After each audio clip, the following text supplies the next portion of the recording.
Hi ಸ್ನೇಹಿತರೆ, welcome to learn Karnataka YouTube channel. ಸ್ನೇಹಿತರೆ, ನಾನು ಇಂದು ಪ್ರಶ್ನೆ ಪತ್ರಿಕೆ 4 ಮಾದರಿ ಪ್ರಶ್ನೆ ಪತ್ರಿಕೆ 4 ಇಲಾಖೆ ಬಿಡುಗಡೆ ಮಾಡಿದ ಮಾದರಿ ಪ್ರಶ್ನೆ ಪತ್ರಿಕೆ 4ರ ಮಾದರಿ ಉತ್ತರಗಳು, ಮಾಡೆಲ್ ಆನ್ಸರ್ಗಳ 4 ಅಂಕದ ಪ್ರಶ್ನೆಗಳ ಉತ್ತರಗಳನ್ನ ತಿಳಿಸುವಂತ ಮತ್ತೆ ವಿವರಣೆ ಮಾಡುವಂತ ಪ್ರಯತ್ನ ಮಾಡ್ತಾ ಇದ್ದೀನಿ. ಯಾರೆಲ್ಲ ನಮ್ಮ ಹಿಂದಿನ ವಿಡಿಯೋದಲ್ಲಿ ಬರುವಂತಹ 1ನೇ ಮೇನು ಮತ್ತೆ 2ನೇ ಮೇನು ಮತ್ತೆ 3ನೇ ಮೇನು ಮತ್ತೆ 4ನೇ ಮೇನ್ನ ವಿಡಿಯೋಗಳನ್ನ ನೋಡಿ ಅದರ ಉಪಯೋಗ ಪಡೆದುಕೊಳ್ಳಿ ಅಂತ ಹೇಳ್ತಾ ಇವತ್ತು ನಾವು 4 ಅಂಕದ ಪ್ರಶ್ನೆಗಳಿಗೆ ಉತ್ತರ ತಿಳಿಸುವಂತಹ ಪ್ರಯತ್ನ ಮಾಡ್ತಾ ಇದ್ದೀನಿ ಅಂತ ಹೇಳ್ತಾ, ಸೊ ಬನ್ನಿ 5ನೇ ಮೇನಲ್ಲಿ ಬರುವಂತಹ ಈ ಪ್ರಶ್ನೆಗೆ, ಪ್ರತಿಯೊಂದು ಪ್ರಶ್ನೆಗೆ 4ರಿಂದ 8 ವಾಕ್ಯಗಳಲ್ಲಿ ಅಥವಾ ಅಂಶಗಳಲ್ಲಿ ಉತ್ತರಿಸಿ ಅಂತ ಹೇಳ್ತಿದ್ದಾರೆ. 4 ಬ್ಯೂಟಿಫುಲ್ ಆದ ಕ್ವಶನ್ ಇರ್ತವೆ. ಅದು ಪ್ರತಿಯೊಂದು ಪ್ರಶ್ನೆಗೆ 4 ಅಂಕಗಳಿರ್ತವೆ. ಟೋಟಲ್ ಈ ಮೇನಲ್ಲಿ ನೀವು ಪಡ್ಕೊಳ್ಳೋದು 16 ಮಾರ್ಕ್ಸ್ಗಳು. ಓಕೆ, ಸೊ ಹಾಗಾದ್ರೆ 34ನೇ ಕ್ವಶನ್ ನೋಡೋಣ. ಕಿತ್ತೂರಿನ ಸ್ವಾತಂತ್ರ್ಯ ಹೋರಾಟದಲ್ಲಿ ಸಂಗೊಳ್ಳಿ ರಾಯಣ್ಣನ ಪಾತ್ರವನ್ನ ವಿವರಿಸಿ ಅಂತ ಹೇಳಿದ್ದಾರೆ. ಸಂಗೊಳ್ಳಿ ರಾಯಣ್ಣನ ಪಾತ್ರ, the rule of Sangolli Rayanna in the freedom struggle of Kittur. Okay, ಕಿತ್ತೂರಿನ ಸ್ವಾತಂತ್ರ್ಯಕ್ಕಾಗಿ ಹೋರಾಡುವುದು ತನ್ನ ಆದ್ಯ ಕರ್ತವ್ಯವೆಂದು ಆತ ಭಾವಿಸಿದ್ದ, ದ ಪ್ರೈಮರಿ ಡ್ಯೂಟಿ.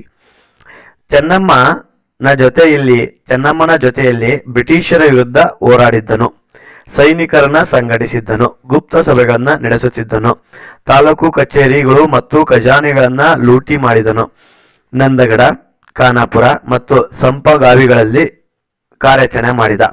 ಬ್ರಿಟಿಷರು ರಾಯಣ್ಣನನ್ನ ಸೆರೆ ಹಿಡಿಯಲು ದೇಸಾಯಿಗಳನ್ನ ಪ್ರೋತ್ಸಾಹಿಸಿದರು. ಸೊ ಸಂಚಿಗೆ ಬಲಿಯಾದ ರಾಯಣ್ಣನನ್ನ ಬ್ರಿಟಿಷರು ಬಂಧಿಸಿದರು. ರಾಯಣ್ಣನನ್ನ ನಂದಗಡದಲ್ಲಿ ಗಲ್ಲಿಗೇರಿಸಿದರು.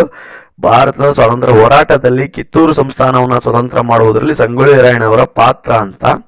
ಸೊ ಇದು ಅಪೋಸಿಷನ್ ಬ್ರಿಟಿಷ್ ಅಂದ್ರೆ ಕರ್ನಾಟಕದಲ್ಲಿ ಬ್ರಿಟಿಷರ ವಿರೋಧಿ ಮತ್ತು ಮೈಸೂರು ಒಡೆಯರು ಚಾಪ್ಟರ್ದಲ್ಲಿ ಬರುವಂತದ್ದು. ಸೊ ಈ ಚಾಪ್ಟರ್ ಅಲ್ಲಿ ನಿಮಗೆ ಬ್ಯೂಟಿಫುಲ್ ಆದ 4 ಅಂಕದ ಒಂದು ಪ್ರಶ್ನೆ ಫಿಕ್ಸ್. ಓಕೆ, ಸೊ ಆ ಪಾಠದಲ್ಲಿ 4 ಮಾರ್ಕ್ಸ್ಗೆ ಯಾವ್ಯಾವ ಕ್ವಶನ್ಗಳು ಬರ್ತವೆ ಅಂದ್ರೆ ಪ್ರಶ್ನೆಗಳು ಬರ್ತವೆ.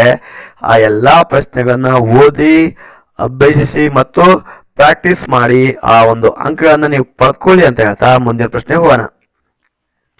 ಸೊ ಮುಂದಿನ ಪ್ರಶ್ನೆ ಅಥವಾ ಅಲ್ಲಿ ಬರುವಂತಹ ಪ್ರಶ್ನೆ, ಅನಿ ಬೆಸೆಂಟರ ಸುಧಾರಣಾ ಕ್ರಮಗಳನ್ನ ವಿವರಿಸಿ ಅಂತ ಹೇಳಿದ್ದಾರೆ. ಅನಿ ಬೆಸೆಂಟ್, ಸೊ ಇದು ಸಾಮಾಜಿಕ ಧಾರ್ಮಿಕ ಸುಧಾರಣಾ ಚಳವಳಿ ಪಾಠದಲ್ಲಿ ಬರುವಂತದ್ದು. ನಮ್ಮ 3ನೇ ಮೇನಲ್ಲಿ ಇದು 3 ಅಂಕದ ಪ್ರಶ್ನೆಗಳಲ್ಲಿ ಒಂದು ಕ್ವಶನ್ ಬಂದಿದೆ, ಮತ್ತೆ 4ರಲ್ಲಿ ಬಂದಿದೆ. ಮಾಡೆಲ್ ಪೇಪರ್ ಎಲ್ಲಾ ಪೇಪರ್ ಅಲ್ಲಿ 4 ಮಾರ್ಕ್ಸಿಂದ ಒಂದು ಕ್ವಶನ್ ಬಂದಿದೆ, ಮತ್ತೆ 3 ಮಾರ್ಕ್ಸಿಂದ ಒಂದು ಕ್ವಶನ್ ಬಂದಿದೆ. ಟೋಟಲ್ ಈ ಒಂದು ಚಾಪ್ಟರ್ ಅಲ್ಲಿ ನೀವು ಎಷ್ಟು ಮಾರ್ಕ್ಸ್ ಅಪ್ಪ ಅಂದ್ರೆ 7 ಮಾರ್ಕ್ಸ್ ತೆಗಿಬೋದು ನೋಡ್ರಿ. 2 ಬ್ಯೂಟಿಫುಲ್ ಆದ ಕ್ವಶನ್ ಬಂದಿದೆ, ನೋಡ್ಕೊಳ್ಳಿ. ಹೆಚ್ಚಿನ ಸ್ಕೋರ್ ಅನ್ನ ಮಾಡ್ಕೊಳ್ಳೋದಕ್ಕೆ ಇದು ಒಳ್ಳೆ ಸುವರ್ಣ ಅವಕಾಶ ಅಂತ ಹೇಳ್ತಾ, ಸೊ ಬನ್ನಿ ಅನಿ ಬೆಸೆಂಟ್ ಅವರ ಸುಧಾರಣಾ ಕ್ರಮಗಳನ್ನ ನೋಡೋಣ. ಸೊ ಇವರು ಐರ್ಲೆಂಡ್ ದೇಶದ ಮಹಿಳೆ. ಫಸ್ಟ್ ಆಫ್ ಆಲ್ ಥಿಯಾಸೋಫಿಕಲ್ ಸೊಸೈಟಿಯ ಕಾರ್ಯಗಳಿಗೆ ನವ ಚೈತನ್ಯ ನೀಡಿದರೆ, ಭಾರತೀಯ ಸಂಸ್ಕೃತಿಯ ಬಗ್ಗೆ ಅಭಿಮಾನವನ್ನ ಬಿತ್ತಿದರು, ಸಮಾಜದಲ್ಲಿ ಸಮಾನತೆ ಮತ್ತು ವಿಶ್ವ ಸಹೋದರತೆಯನ್ನು ವೃದ್ಧಿಸಲು ಸಾಮರಸ್ಯ ಸಾಧಿಸಲು ಪ್ರಯತ್ನ ಮಾಡಿದರು, ಸ್ವಾತಂತ್ರ್ಯ ಚಳವಳಿಯನ್ನ ಬೆಂಬಲಿಸಿದರು, ನ್ಯೂ ಇಂಡಿಯಾ ಪತ್ರಿಕೆಯನ್ನ ಪ್ರಾರಂಭಿಸಿದರು, 1916ರಲ್ಲಿ ಹೋಮ್ ರೂಲ್ ಚಳವಳಿಯನ್ನು ಸಹಿತ ಪ್ರಾರಂಭಿಸಿದರು, 1917ರ ಕಾಂಗ್ರೆಸ್ ಅಧಿವೇಶನದ ಅಧ್ಯಕ್ಷರಾಗಿದ್ದರು, ಭಾರತೀಯ ತಾತ್ವಿಕತೆಗೆ ಮತ್ತು ಸ್ವಾತಂತ್ರ್ಯ ಚಳವಳಿಗೆ ಅಪಾರ ಕೊಡುಗೆಯನ್ನ ನೀಡಿದರು. ಸೊ ಇದು ಅನಿ ಬೆಸೆಂಟ್ ಅವರ ಸುಧಾರಣಾ ಕ್ರಮಗಳು. ಅರ್ಥ ಆಯ್ತಾ? ಇಷ್ಟು ಈ ಒಂದು ಪ್ರಶ್ನೆಗೆ ನೀವು ಒಂದು 8+ ಅಂದ್ರೆ 8 ಹೆಚ್ಚಿನ ಅಂಶಗಳನ್ನ 8ರಿಂದ ಹೆಚ್ಚಿನ ಅಂಶಗಳನ್ನ ಬರೆದ್ರೆ 4 ಮಾರ್ಕ್ಸ್ ನ ಬಹಳ ಈಸಿಯಾಗಿ ಪಡ್ಕೋಬಹುದು ಅಂತ ಹೇಳ್ತಾ, ಸೊ ಬನ್ನಿ ನೆಕ್ಸ್ಟ್ ಕ್ವಶನ್ ನೋಡೋಣ. ಏನು 35 ಮಣ್ಣಿನ ಸಂರಕ್ಷಣೆಯು ಅತ್ಯಂತ ಅವಶ್ಯಕವಾಗಿದೆ ಏಕೆ? ಸೊ ನದಿಗಳಲ್ಲಿ ಹೂಳು ತುಂಬಿ ಪ್ರವಾಹ ಉಂಟಾಗುತ್ತೆ, ಹಾಗಾಗಿ ಅದು ಮಣ್ಣಿನ ಸಂರಕ್ಷಣೆ ಮಾಡಬೇಕಾಗುತ್ತೆ. ನದಿಗಳು ತಮ್ಮ ಪಾತ್ರವನ್ನ ಬದಲಾಯಿಸುತ್ತವೆ, ಜಲಾಶಯ ಮತ್ತು ಕೆರೆಗಳ ನೀರಿನ ಸಂಗ್ರಹಣಾ ಸಾಮರ್ಥ್ಯ ಕಡಿಮೆಯಾಗುತ್ತದೆ, ಭೂಮಿಯಲ್ಲಿ ಇಂಗುವ ನೀರಿನ ಪ್ರಮಾಣ ಕಡಿಮೆಯಾಗುತ್ತದೆ, ಸ್ವಾಭಾವಿಕ ಚಿಲುಮೆಗಳು ಬತ್ತಿ ಹೋಗುತ್ತವೆ, ಕೃಷಿ ಉತ್ಪಾದನೆಯ ಮೇಲೆ ಪರಿಣಾಮ ಬೀರುತ್ತದೆ, ಮಣ್ಣಿನ ಫಲವತ್ತತೆ ಕಡಿಮೆಯಾಗುತ್ತದೆ, ಬರಗಾಲ ಸಂಭವಿಸುತ್ತದೆ. ಇದು ಮಣ್ಣಿನ ಸಂರಕ್ಷಣೆ ಯಾಕೆ ಅವಶ್ಯಕ ಅಂದ್ರೆ ಈ ಎಲ್ಲಾ ಅಂಶಗಳನ್ನ ಗಮನಿಸಿದಾಗ ನಾವು ಮಣ್ಣಿನ ಮಹತ್ವವನ್ನು ಸಹಿತ ತಿಳ್ಕೊಬಹುದು ಅಂತ ಹೇಳ್ತಾನೆ. ಸೊ ಮಣ್ಣು ಇಷ್ಟೆಲ್ಲ ಸಂರಕ್ಷಣೆ ಮಾಡೋದ್ರಿಂದ ನಮ್ಗೆ ಇದಾಗುತ್ತೆ ಅಂತ ಇಲ್ಲಿ ಹೇಳ್ತಾರೆ. ಸೊ ಇಷ್ಟು ಈ ಒಂದು ಪಾಠದಲ್ಲಿ ಬರೀಬೇಕಾಗುತ್ತೆ.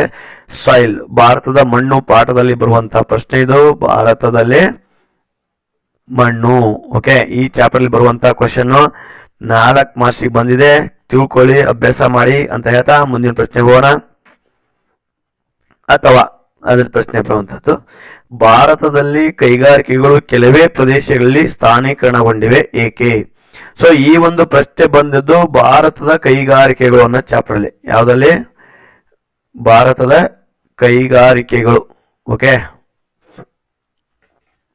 ಸೊ ಸ್ಥಾನೀಕರಣಗೊಂಡಿವೆ ಅಂದ್ರೆ ಇನ್ಫ್ಲೂಯೆನ್ಸ್ ಫ್ಯಾಕ್ಟರ್ಸ್ ಅನ್ನ ಬರಬೇಕಾಗುತ್ತೆ. ಯಾಕೆ ಒಂದೇ ಪ್ರದೇಶದಲ್ಲಿ ಅಥವಾ ಕೆಲವೇ ಪ್ರದೇಶದಲ್ಲಿ ಯಾಕೆ ಕೈಗಾರಿಕೆಗಳು ಸ್ಥಾಪನೆ ಆಗ್ತಾವ ಅಂದ್ರೆ ಅಲ್ಲಿ ಕಚ್ಚಾ ವಸ್ತುಗಳ ಪೂರೈಕೆ ಆಗಿರುತ್ತೆ, ಶಕ್ತಿ ಸಂಪನ್ಮೂಲಗಳ ಲಭ್ಯತೆ ಇರುತ್ತೆ, ಮಾರುಕಟ್ಟೆಯ ಸೌಲಭ್ಯ ಇರುತ್ತೆ, ಸಂಚಾರ ಸೌಲಭ್ಯ ಇರುತ್ತೆ, ಕಾರ್ಮಿಕರ ಪೂರೈಕೆ ಇರುತ್ತೆ, ಬಂದರುಗಳ ಸೌಲಭ್ಯ ಇರುತ್ತೆ, ಕಡಿಮೆ ದರದಲ್ಲಿ ಅವರಿಗೆ ಭೂಮಿಯನ್ನು ದೊರೆಯುವಂತ ವ್ಯವಸ್ಥೆ ಆಗುತ್ತೆ, ಮತ್ತೆ ತಾಂತ್ರಿಕತೆ ಚೆನ್ನಾಗಿರುತ್ತೆ, ಜೊತೆಗೆ ಸರ್ಕಾರದ ನೀತಿ ನಿಯಮಗಳು ಸಹಿತ ಆ ಒಂದು ಕೈಗಾರಿಕೆ ಸ್ಥಾಪನೆ ಆಗೋದಕ್ಕೆ ಪ್ರಭಾವ ಬೀರುವ ಅಂಶಗಳಾಗಿದ್ದಾವೆ ಅಂತ ಹೇಳ್ತಾ, ಸೊ ನಿಮಗೆ ಭಾರತದಲ್ಲಿ ಕೈಗಾರಿಕೆಗಳು ಸ್ಥಾಪನೆ ಆಗೋದ್ರಲ್ಲಿ ಪ್ರಭಾವ ಬೀರುವ ಅಂಶಗಳು ಅಂತ ಹೇಳಿದಾಗೂ ಸಹಿತ ಈ ಪ್ರಶ್ನೆಯನ್ನು ಬರೀಬೇಕಾಗುತ್ತೆ.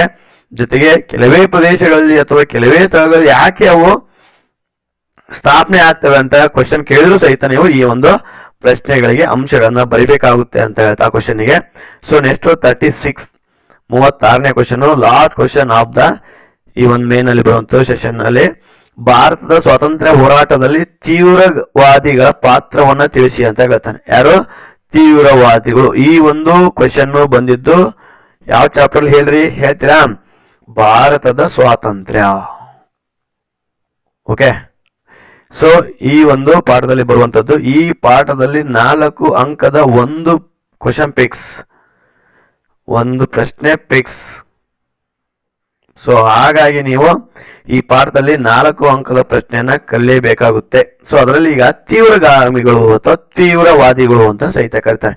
ಸೊ ನೀವು ಕೇಳಿರ್ತೀರಿ, ಫಸ್ಟ್ ಬರೋದು ಮಂದಗಾಮಿಗಳು, ಆಮೇಲೆ ಬರೋದು ತೀವ್ರವಾದಿಗಳು, ಆಮೇಲೆ ಬರೋದು ಕ್ರಾಂತಿಕಾರಿಗಳು. ಓಕೆ, ಸೊ ಅದರಲ್ಲಿ ಇವ್ರು ಕೇಳಿದ ಯಾರೀಗ? ತೀವ್ರವಾದಿಗಳ ಬಗ್ಗೆ ಕೇಳಿದ್ದಾರೆ. ಓಕೆ, ಅವರ ಏನೇನು ಅವರ ಕೆಲಸ ಕಾರ್ಯ ಚಟುವಟಿಕೆಗಳನ್ನ ಇಲ್ಲಿ ಉತ್ತರ ರೂಪದಲ್ಲಿ ಬರೀಬೇಕಾಗುತ್ತೆ. ಫಸ್ಟ್ ಒಂದು ಮಂದಗಾಮಿಗಳನ್ನ ರಾಜಕೀಯ ಭಿಕ್ಷರು ಅಂತ ಇವರು ಕರೆದರು. ಯಾರೋ ತೀವ್ರವಾದಿಗಳು ಇದಾರಲ್ಲ, ಈ ಮಂದಗಾಮಿಗಳನ್ನ ರಾಜಕೀಯ ಭಿಕ್ಷಕರು ಅಂತ ಕರೆದಿದ್ದಾರೆ. ಪ್ರಮುಖವಾದಂತಹ ತೀವ್ರವಾದಿಗಳ ನಾಯಕರು ಅರವಿಂದ್ ಘೋಷ್, ಬಾಲಗಂಗಾಧರ್ ತಿಲಕ್, ಬಿಪಿನ್ ಚಂದ್ರ ಪಾಲ್. ಅದಕ್ಕೆ ನಾವು ಹೇಳ್ತೇವೆ ಲಾಲ್ ಬಾಲ್ ಪಾಲ್ ಅಂತ ಕರಿತೇವೆ. ಲಾಲ್ ಬಾಲ್ ಪಾಲ್ ಅಂತ ಕರಿತೀವಿ. ಓಕೆ, ಸೊ ಸ್ವದೇಶಿ ಚಳುವಳಿಯನ್ನ ದೇಶಾದ್ಯಂತ ತೆಗೆದುಕೊಂಡೊಯ್ತಾರೆ. ಉತ್ತಮ ಆಳ್ವಿಕೆಯು ಸ್ವಯಂ ಆಳ್ವಿಕೆಗೆ ಪರ್ಯಾಯವಾಗಲಾರದು ಅಂತ ಹೇಳಿದ್ದಾರೆ. ಪೂರ್ಣ ಸ್ವರಾಜ್ಯ ಪಡೆಯುವುದೇ ನಮ್ಮ ಗುರಿಯಾಗಿತ್ತು ಅಂತ ತಿಳಿಸ್ತಾರೆ. ಧಾರ್ಮಿಕ ಆಚರಣೆ ಮೂಲಕ ಜನರನ್ನ ಸಂಘಟನೆಯನ್ನ ಮಾಡಿದರು. ಗಣೇಶ, ಶಿವಾಜಿ, ದುರ್ಗಾ ಪೂಜೆಗಳ ಮೂಲಕ ರಾಷ್ಟ್ರೀಯತೆಯನ್ನ ಪ್ರಚೋದಿಸಿದರು. ಸ್ವಾತಂತ್ರ್ಯ ಹೋರಾಟಕ್ಕೆ ಜನಸಾಮಾನ್ಯರನ್ನ ಸಂಘಟಿಸಲು ತಿಲಕರು ಹೇಳ್ತಾರೆ, ಸ್ವರಾಜ್ಯವೇ ನನ್ನ ಜನ್ಮಸಿದ್ಧ ಹಕ್ಕು, ಅದನ್ನು ಪಡೆದೇ ತಿರುತ್ತೇನೆ ಎಂದು ಘೋಷಿಸಿದರು. ಬ್ರಿಟಿಷ್ ಸರ್ಕಾರವು ತಿಲಕರನ್ನ ಬಂಧಿಸಿತು. ತಿಲಕರು ಜೈಲಿನಲ್ಲೇ ಇದ್ರೂ ಸಹಿತ ಅಲ್ಲಿ ಗೀತರಹಸ್ಯ ಎಂಬ ಕೃತಿಯನ್ನ ಬರೀತಾರೆ. ಇದು ಭಾರತದ ಸ್ವಾತಂತ್ರ್ಯ ಹೋರಾಟದಲ್ಲಿ ತೀವ್ರಗಾಮಿಗಳ ಪಾತ್ರ. ಓಕೆ, ಇಷ್ಟು ಬರೆದ್ರೆ ನೀವು ಈ ಒಂದು ಪ್ರಶ್ನೆಗೆ 4 ಉತ್ತರವನ್ನ ಪಡ್ಕೋಬಹುದು ಅಂತ ಹೇಳ್ತಾ, ನೆಕ್ಸ್ಟ್ 37ನೇದು ಅವಾಗಲೇ ಲಾಸ್ಟ್ ಅಂತ ಹೇಳಿದ್ವಿ. 37ನೇ ಕ್ವಶನ್ ಇದೆ. ಲಿಂಗತ್ವ ಅಲ್ಪಸಂಖ್ಯಾತರಿಗೆ ಆಗುವ ತಾರತಮ್ಯವನ್ನು ಹೋಗಲಾಡಿಸಲು ಹಲವಾರು ಉಪಯುಕ್ತ ಕ್ರಮಗಳನ್ನ ಸರ್ಕಾರ ಕೈಗೊಂಡಿದೆ, ಅವುಗಳನ್ನ ಬರಿಬೇಕು ಅಷ್ಟೇ. ಅರ್ಥತಾ? ಡಿಸ್ಕ್ರಿಮಿನೇಷನ್. ಸೊ ಲಿಂಗತ್ವ ಅಲ್ಪಸಂಖ್ಯಾತರ ಹಕ್ಕುಗಳ ಸಂರಕ್ಷಣೆ ಕಾಯ್ದೆ 2019 ಜಾರಿ ತಂದಿದೆ. ಸ್ಮೈಲ್ ಯೋಜನೆಯನ್ನ ಜಾರಿ ತಂದಿದೆ. ಇವರ ಕಲ್ಯಾಣಕ್ಕಾಗಿ ಸಮಗ್ರ ಪುನರ್ವಸತಿ ಯೋಜನೆಯನ್ನ ಜಾರಿ ತಂದಿದ್ದಾರೆ. ಗರಿಮಾ ಗೃಹ ನಿರ್ಮಾಣ ವ್ಯವಸ್ಥೆ ಇದೆ. ರಾಷ್ಟ್ರೀಯ ಪರಿಷತ್ ಸ್ಥಾಪನೆ ಮಾಡಲಾಗಿದೆ. 2008ರಲ್ಲಿ ತಮಿಳುನಾಡಿನಲ್ಲಿ ಲಿಂಗತ್ವ ಅಲ್ಪಸಂಖ್ಯಾತರ ಕ್ಷೇಮಾಭಿವೃದ್ಧಿ ಮಂಡಳಿಯನ್ನು ಸ್ಥಾಪನೆ ಮಾಡಿದೆ. 2017ರಲ್ಲಿ ಕರ್ನಾಟಕ ಸರ್ಕಾರದ ಲಿಂಗತ್ವ ಅಲ್ಪಸಂಖ್ಯಾತರ ರಾಜ್ಯ ನೀತಿಯನ್ನು ಜಾರಿ ಮಾಡಿದೆ. ರಾಜ್ಯ ಸರ್ಕಾರಿ ಉದ್ಯೋಗ ನೇಮಕಾತಿಯಲ್ಲಿ 1% ಮೀಸಲಾತಿಯನ್ನ ನೀಡಲಾಗಿದೆ. National portal for transfer gender persons ಅಂತ ಒಂದು ವ್ಯವಸ್ಥೆಯನ್ನು ತಂದಿದೆ. ಈ ಮೂಲಕ ಲಿಂಗತ್ವ ಅಲ್ಪಸಂಖ್ಯಾತರಿಗೆ ಆಗುವ ತಾರತಮ್ಯನ ಹೋಗಲಾಡಿಸಲು ಸರ್ಕಾರ ವಿವಿಧ ರೀತಿಯಾದಂತಹ ಕಾರ್ಯಕ್ರಮಗಳನ್ನ ತಂದಿದೆ ಅಂತ ಹೇಳ್ತಾರೆ. ಆ ಕಾರ್ಯಕ್ರಮಗಳು ಈ ಕೆಳಗಿನಂತಿದ್ದು, ಈ ಕಾರ್ಯಕ್ರಮವನ್ನು ನೀವೆಲ್ಲ ಬರೆದು ರೂಢಿ ಮಾಡ್ಕೊಂಡು ಅಭ್ಯಾಸ ಮಾಡ್ಕೊಂಡು ಈ ಒಂದು ಪಾಠದಲ್ಲಿ ಬರುವಂತಹ 4 ಅಂಕದ ಪ್ರಶ್ನೆಗಳಿಗೆ ಬರೆಯುವಂತ ವ್ಯವಸ್ಥೆಯನ್ನು ನೀವು ಮಾಡ್ಕೊಳ್ಳಿ ಅಂತ ಹೇಳ್ತಾರೆ. ಸೊ ಲಾಸ್ಟ್ 6ನೇ ಮೇನು, ಸೊ ಭಾರತದ ನಕ್ಷೆ ಕೊಟ್ಟಿರ್ತಾರೆ, ಅಲ್ಲಿ ಏನೋ ಗುರ್ತು ಮಾಡಬೇಕಾಗುತ್ತೆ. ಲೊಕೇಶನ್ ಕರ್ನಾಟಕ, ಸಂಕ್ರಾಂತಿ ವೃತ್ತ, ಹನುಮಾನ್ ನಗರ, ಮುಂಬೈ, ನರೂರು, ಕೋರಮಂಡಲ್ ತೀರು, Paradip, Kanyakumari, K2 Godwin Austen, Kempegowda international airport. ಮೊನ್ನೆ ಕೇಳಿದ ದೆಹಲಿ. ಸೊ ಇವೆರಡೂ ಕೇಳಿದ, ಬಟ್ FA4 ಅಲ್ಲಿ ಇವೆರಡು ಕೇಳಿದೆ ನೋಡ್ರಿ. FA4 ಅಲ್ಲಿ ಇವೆರಡು ಕೇಳಿದೆ. ಅದನ್ನ ಕೆಂಪೇಗೌಡ ಇಂಟರ್ನ್ಯಾಷನಲ್ ಏರ್ಪೋರ್ಟ್ ಕೇಳಿದಾನೆ, ಮತ್ತೆ ದೆಹಲಿನೂ ಸಹಿತ ಕೇಳಿದಾನೆ. ಸೊ ಎಲ್ಲೆಲ್ಲಿ ಬರ್ತಿದ ಸರ್? ಸೊ ನೋಡ್ರಿ, ಇಲ್ಲೇ ಇದೆ ನೋಡ್ರಿ ಸರ್.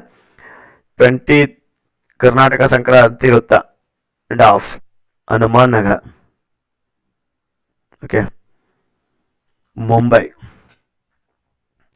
ನರೂರ್, ಕೋರಮಂಡಲ್ ತೀರ, ಪಾರಾದೀಪ, ಕನ್ಯಾಕುಮಾರಿ, ಗಾಡ್ವಿನ್ ಅಶ್ವಿನ್. ನೆಕ್ಸ್ಟ್ ಕೆಂಪೇಗೌಡ ಅಂತಾರಾಷ್ಟ್ರೀಯ ವಿಮಾನ ನಿಲ್ದಾಣ, ಇದು ಡೆಲ್ಲಿ,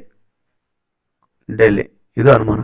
ಓಕೆ, ಸೊ ನೋಡ್ರಿ, ಈ ಒಂದು ಮ್ಯಾಪ್ ಅಲ್ಲಿ 10 ಇರ್ತವೆ ಅಂಶಗಳು ಅಥವಾ ಪ್ಲೇಸ್ಗಳು. ನೀವು ಯಾವ್ದಾದ್ರೂ ನಿಮಗೆ ತಿಳಿದಿರುವ ಅಥವಾ ಗೊತ್ತಿರುವ ಸರಳವಾಗಿರುವಂತ 5 ಒಂದು ಪ್ಲೇಸ್ ಗಳನ್ನ ಗೊತ್ತು ಮಾಡಿದೆ ಈಸಿಯಾಗಿ ನೀವು ಎಷ್ಟು ಮಾರ್ಕ್ಸ್ ಪಡಿಬಹುದು? 5 ಮಾರ್ಕ್ಸ್ ಪಡಿಬಹುದು. ಒಂದು ಪ್ಲೇಸಿಗೆ 1 marks. So okay, so video ಯಾರಿಗೆಲ್ಲ ಇಷ್ಟ ಆಗಿದ್ರೆ ಲೈಕ್ ಮಾಡಿ, ಶೇರ್ ಮಾಡಿ ಅಂತ ಹೇಳ್ತಾ, ನೋಡ್ರಿ ನಮ್ಮ ಲರ್ನ್ ಕರ್ನಾಟಕ ಯೂಟ್ಯೂಬ್ ಚಾನಲ್ ಇಂದ ಕನ್ನಡ ಮಾಧ್ಯಮದಲ್ಲಿ ಬರುವಂತಹ, ಕನ್ನಡ ಮೀಡಿಯಂ ನಲ್ಲಿ ಬರುವಂತಹ ಸಮಾಜ ವಿಜ್ಞಾನ ಮಾದರಿ ಪ್ರಶ್ನೆ ಪತ್ರಿಕೆ ಇಲಾಖೆ ಬಿಡುಗಡೆ ಮಾಡಿದ 1ನೇ ಮಾದರಿ ಪ್ರಶ್ನೆ ಪತ್ರಿಕೆ ಮತ್ತು 4ನೇ ಮಾದರಿ ನಾಲ್ಕು ಮಾದರಿ ಪ್ರಶ್ನೆ ಪತ್ರಿಕೆಯನ್ನ 2 ಪತ್ರಿಕೆನ ಸಂಪೂರ್ಣವಾಗಿ ಉತ್ತರಗಳ ಜೊತೆ ವಿವರಣೆಯನ್ನ ನೀಡಿದೀವಿ. ಯಾರಿಗೆಲ್ಲ ವಿಡಿಯೋ ಆ ಒಂದು ನೋಡಿಲ್ಲ, ಆ ಒಂದು ವಿಡಿಯೋಗಳನ್ನ ನೋಡಿ ನಿಮ್ಮ SLC ಮಾರ್ಕ್ಸ್ ಗಳನ್ನ ಹೆಚ್ಚಿಗೆ ಮಾಡಿಕೊಳ್ಳಿ, ಸಹಕಾರಿಯಾಗಿ ಇರ್ತವೆ ಅಂತ ಹೇಳ್ತಾ, ಮುಂದಿನ ದಿನಗಳಲ್ಲಿ ಹೆಚ್ಚಿನ ರೀತಿಯ ವಿಡಿಯೋಗಳನ್ನ ಈ SLC ತರಗತಿಗೆ ಸಂಬಂಧಪಟ್ಟಂತ ತರುವಂತ ಪ್ರಯತ್ನವನ್ನ ಮಾಡ್ತಾ ಇದ್ದೇವೆ ಅಂತ ಹೇಳ್ತಾ, ಸೊ ಮುಂದಿನ ಕ್ಲಾಸಲ್ಲಿ ಸಿಗೋಣ.